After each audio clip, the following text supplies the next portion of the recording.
வணக்கம் மாஸ்டர், உங்களிடம் ஒரு கேள்வி. மனித பிறப்பின் ரகசியம் என்ன? நிறைய பணம் சம்பாதித்து பணக்காரனாக வாழ்வதா, பேரும் புகழும் பெறுவதா, எளிமையாக வாழ்வதா? இதில் ஒரு பெரிய ரகசியம் இருக்குங்க. இந்த கேள்விக்கான தேடல்கள் தான் ஆன்மீக பெரியோர்களை உருவாக்கியது. ஏன் பிறந்திருக்கிறோம்? ஏன் இந்த குடும்பத்தில் பிறந்தோம்? இந்த பெற்றோர்களுக்கு பிறந்தோம்? ஏன் இந்த இனத்தில், ஏன் இந்த சமுதாயத்தில், ஏன் இந்த நாட்டில் பிறந்தோம்? இந்த தேடல் தான் ஆன்மீக தேடல் என்று சொல்லுவது. நான் யார்?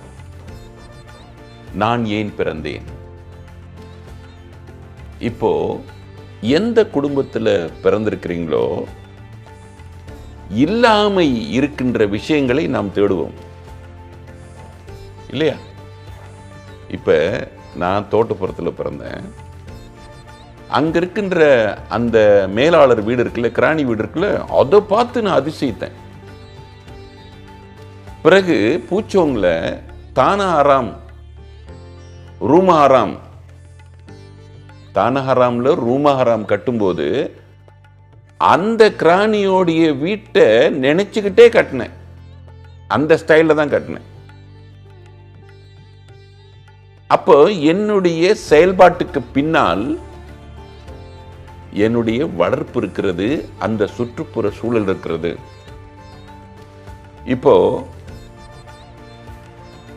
ஆனந்த கிருஷ்ணன் ஐயா அவர்கள் உலகத்தின் மிகப்பெரிய பணக்காரர்களில் ஒருவர். குறிப்பாக மலேசியாவில் ஒரு சில குறிப்பிட்ட பணக்காரர்கள் அவரும் ஒருவர். அவருக்கு பிள்ளையா பிறந்தவர் எதுவுமே எனக்கு வேண்டாம் அப்படின்னு புத்த மதத்தை தழுவி இன்றைக்கு யாசகம் பிச்சை எடுத்து சாப்பிடுறார். பாருங்க, நம்ம தேடுறோம், பணம் வேணும், அது வேணும், பேர் வேணும், புகழ் வேணும் அப்படின்னு தேடுறோம். ஆனா இன்னொரு ஜீவன் எல்லாம் கிடைச்சும் இது வேண்டான்னு போகுது. அவங்க அப்பா ஒரு பெரிய பணக்காரர். அவரு கூட ஒரு முறை கவலைப்பட்டார், நான் ஊருக்கெல்லாம் சோறு போட்டுக்கிட்டு இருக்கேன், என் பிள்ளை பிச்சை எடுத்து சாப்பிடுது. நம்ம குடும்பத்தை எடுத்துக்கோமே, நமக்கு அக்கா இருப்பாங்க, அண்ணன் இருப்பாரு, தம்பி இருப்பாங்க, தங்கி இருப்பாங்க, ஒரே பெற்றோர்களுக்கு பிறந்திருப்போம், ஒரே சூழல்ல கூட வளர்க்கப்பட்டிருப்போம். ஆனா ஒரு மாதிரியா இருக்கிறோம், ஒரு மாதிரி சிந்திக்கிறோம், ஒரு மாதிரி குணாதிசயமா இருக்கிறது. எனவே இதற்கு பின்னால் முற்பிறப்பு ஒன்று இருக்கிறது. அந்த முற்பிறப்பின் தொடர்ச்சி தான் இந்த பிறப்பு. ஒவ்வொரு பிறப்பிலையும் மனிதர்கள் ஒரு அடைவு நிலையை அடைகிறார்கள், ஒரு பக்குவத்தை அடைகிறார்கள். அதற்காக அந்த பிறப்பு நடந்திருக்கிறது. அது இறைவனாக பார்த்து அர்த்ததா அனுப்புனதா, இறைவனாக பார்த்து அனுப்பிய பிறப்பா, அல்லது அந்த ஆன்மாவே முடிவு செய்தது இந்த குடும்பத்தில் போய் பிறக்கணும்? இது ஒரு இடியாப்ப சிக்கல். இதுக்கு முதலும் இல்லை, கடைசி இல்லை. எப்படி ஒரு வட்டம் பார்த்தீங்கன்னா அதுல முதலும் இருக்காது, கடைசியும் இருக்காது இல்லையா? அந்த மாதிரி ஏன் பிறந்தோம் என்பதற்கு பதில் இல்லை. ஆனால் எதை தேடுகிறது நம்முடைய மனது என்பதில் தான் ரகசியம் இருக்கிறது. ஒரு காலத்துல மிகப்பெரிய அளவுக்கு ஆசைப்பட்டேன். அதெல்லாம் அடைஞ்ச பிறகு அதுல ஒண்ணுமே இல்லை அப்படின்ற உணர்வு வந்துருச்சு எனக்கு.